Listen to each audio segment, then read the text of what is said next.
Hello everyone. তো সরস্বতী পুজোর একটা স্পেশাল ব্লগ নিয়ে তোমাদের সঙ্গে হাজির হয়েছি আমি পিউ।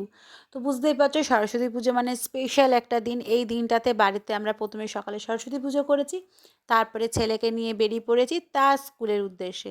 তো এসে পৌঁছে গিয়েছি আমরা যাদবপুর বিদ্যাপীঠে। দেখতেই পাচ্ছ প্রচুর মানুষের আনাগোনা। কেন এটা বিশেষ দিন, এই দিনটাতে যত স্কুলের স্টুডেন্টরা আছে, যারা এক্স স্টুডেন্ট পাস করে বেরিয়ে গিয়েছে, প্রত্যেকেই এই দিনটাতে স্কুলে আসে এবং খুব খুব আনন্দ করে তারা।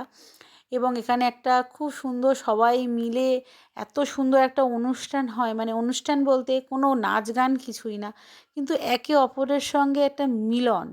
এই দিনটা বিশেষ করে যাদবপুর বিদ্যাপীঠে খুব সুন্দরভাবে উদযাপন করা হয়। যারা সব ক্লাস এক্স স্টুডেন্ট যারা বেরিয়ে গিয়েছে, কলেজে চলে গেছে, চাকরি করছে, কেউ বিয়ে করে ফেলেছে, ফ্যামিলি নিয়েও এই দিনটাতে তারা এসে আনন্দ করে।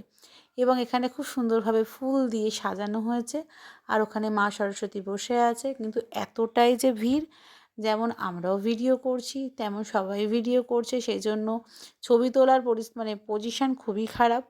এখানে আমার ছেলে সুন্দর পাঞ্জাবি পরে বন্ধুদের সঙ্গে টুংটুং টুংটুং করে ঘুরে বেড়াচ্ছে, আর আমি আমার মতন ভিডিও করে যাচ্ছি, কেননা ভিডিও তোমাকে করতেই হবে, কেন তোমাদের সঙ্গে আমাকে ভিডিওটা শেয়ার করতে হবে।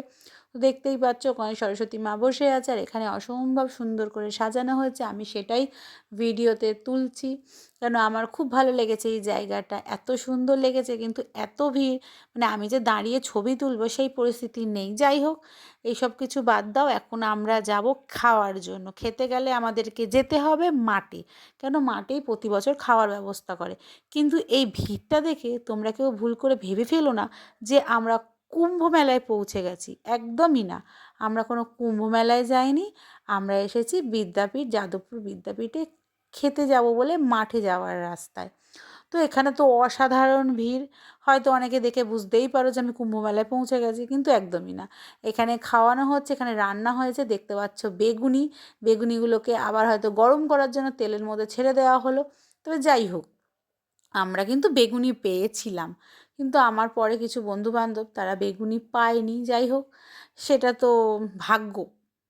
না, এখানে এত এত মানুষ, আর দেখতে পাচ্ছ ওই বড় বড় জায়গাগুলোর মধ্যে খিচুড়ি রাখা হয়েছে। এখানে খিচুড়ি আছে, তরকারি আছে, তার সঙ্গে বেগুনি ছিল, আর তার সঙ্গে চাটনি, আর হচ্ছে বোঁদে।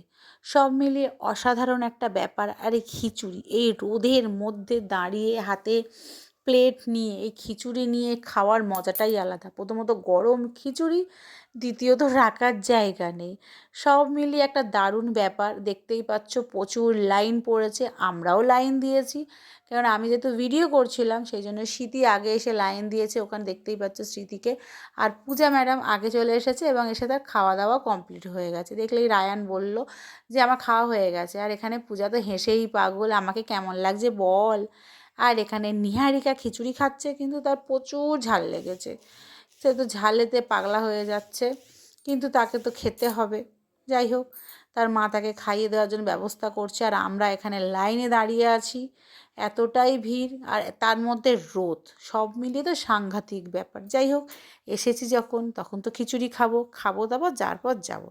তারপর ছবি তুলে নিলাম আমি, পূজা, স্মৃতি, তিনজনে মিলে মাঠের মধ্যেই।